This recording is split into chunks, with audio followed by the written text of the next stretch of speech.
grew up in a very small country town in Victoria. I had a very normal, low-key kind of upbringing. I went to school, I hung out with my friends, I fought with my younger sisters. It was all very normal. And when I was 15, a member of my local community approached my parents and wanted to nominate me for a Community Achievement Award. And my parents said, that's really nice, but there's kind of one glaring problem with that. She hasn't actually achieved anything. Yeah.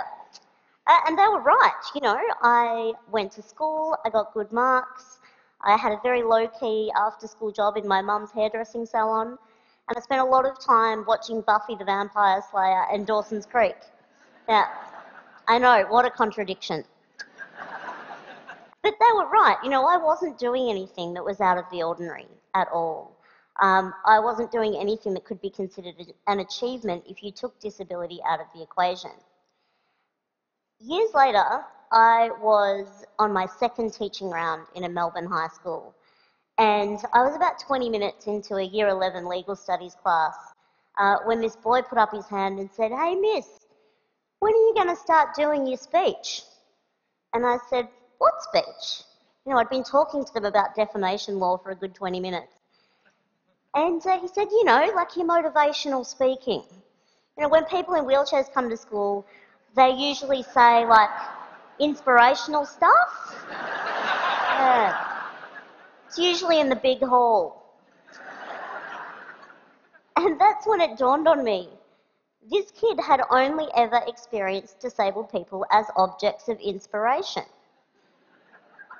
We are not, to this kid, and it's not his fault. I mean, that's true for many of us. For lots of us, disabled people are not our teachers or our doctors or our manicurists. We're not real people. We are there to inspire. And in fact, I'm sitting on this stage looking like I do in this wheelchair, and you are probably kind of expecting me to inspire you, right? Yeah. Well, ladies and gentlemen, I'm afraid I'm going to disappoint you dramatically. I'm not here to inspire you. I'm here to tell you that we have been lied to about disability. Yeah, we've been sold the lie that disability is a bad thing. Capital B, capital T. It's a bad thing. And to live with disability makes you exceptional. It's not a bad thing, and it doesn't make you exceptional. And in the past few years, we've been able to propagate this lie even further via social media. You may have seen images like this one. The only disability in life is a bad attitude. Or this one. Your excuse is invalid, indeed. Or this one. Before you quit, try. Yeah. These are just a couple of examples, but there are a lot of these images out there. You might have seen the one, the little girl with no hands, drawing a picture with a pencil held in her mouth. You might have seen a child running on carbon fibre prosthetic legs. And these images, there are lots of them out there. They are what we call inspiration porn. And I use the term porn deliberately because they objectify one group of people for the benefit of another group of people. So in this case, we're objectifying disabled people for the benefit of non-disabled people. The purpose of these images is to inspire you, to motivate you, so that we can look at them and think, well, however bad my life is, it could be worse. I could be that person. But what if you are that person? I've lost count of the number of times that I've been approached by strangers wanting to tell me that they think I'm brave or inspirational.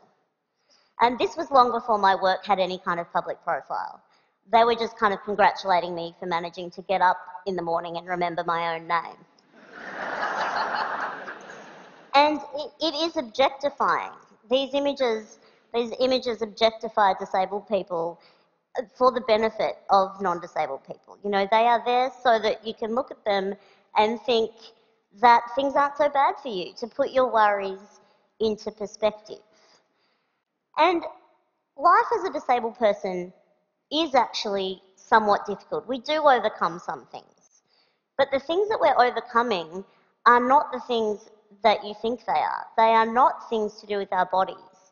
I use the term disabled people quite deliberately because I subscribe to what's called the social model of disability, which tells us that we are more disabled by our bodies, the society that we live in rather, than by our bodies and our diagnoses. So I've lived in this body a long time. I'm quite fond of it. It does the things that I need it to do, and I've learnt to use it to the best of its capacity, just as you have. And that's the thing about those kids in those pictures as well. They're not doing anything out of the ordinary. They are just using their bodies to the best of their capacity. So is it really fair to objectify them in the way that we do, to share those images? People, when they say, you're an inspiration, they mean it as a compliment. They mean it as a compliment. And I know why it happens. It's because of the lie. It's because we've been sold this lie that disability makes you exceptional. And it honestly doesn't. And I know what you're thinking. I'm up here bagging out inspiration. And you're thinking, geez, Stella, aren't you inspired sometimes by some things? And the thing is, I am. I learn from other disabled people all the time. I'm learning not that I am luckier than them, though. I am learning that it's a genius idea to use a pair of barbecue tongs to pick up things that you drop. I'm learning that nifty trick where you can charge your mobile phone battery from your chair battery. Genius. We are learning from each other strength and endurance, not against our bodies and our diagnoses, but against a world that exceptionalizes and objectifies us. I really think that this lie that we've been sold about disability is the greatest injustice. It makes life hard for us.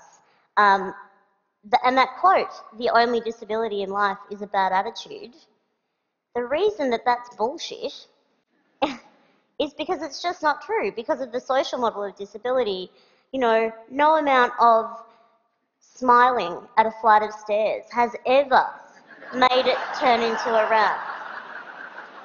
Never.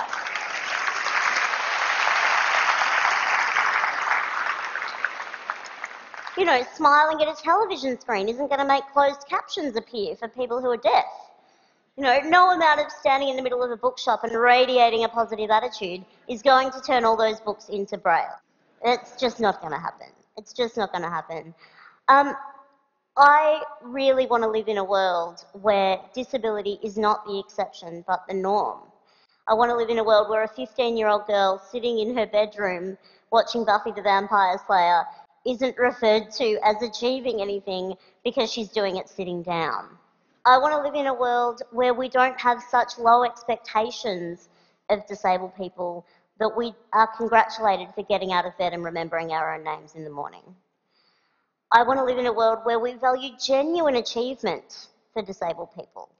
And I want to live in a world where a kid in year 11 in a Melbourne high school is not one bit surprised that his new teacher is a wheelchair user. Disability doesn't make you exceptional, but questioning what you think you know about it does. Thank you.